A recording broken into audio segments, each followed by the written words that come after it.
Simon & Schuster Audio and Grove Atlantic present The Red Queen, a Richard Jury mystery by Martha Grimes. Read by Steve West.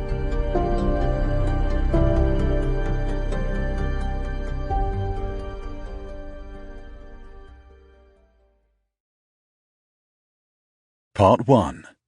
Manhattan Baroque. 1. It was all in the vermouth. She always used Carpano Antica, and always a ratio of 1 to 2, the 2 being whiskey from her husband's distillery. But it was the vermouth that made the difference. "Top up your drink," said Lloyd Pruitt, barman at the Queen. "Or had enough?" The man addressed, sitting on his regular stool and looking too self-controlled and dignified to answer to the charge of enough, must have had enough, because he lost his balance amidst calls of, "Tom! Mr. Treadnor! What?" and "Tom! Tom!" No one heard it, at least not as a shot.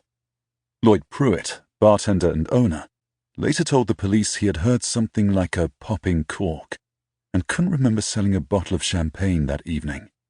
To Henry Spitz, the man sitting beside Tom, the sound had registered only as a pop. To Abel Martindale, on his other side, it had sounded something like a bottle hitting the bar.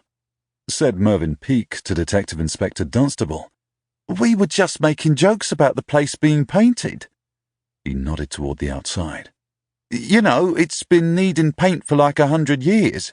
It's been looking like a dump, the Queen has, and finally Lloyd got round to slapping on a few coats." What police had a hard time understanding was how anyone could pull out a gun in a congested place and fire it without anybody noticing. And the shooter was gone within the time it took to register with the drinkers at the bar that one of them had been shot.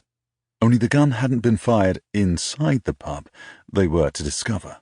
The gun had been fired from outside, apparently through a window. That struck the regulars as oddly amusing. "Changed your name, did you, Lloyd?" said Mervyn Peake, after the commotion had died down and the police had left.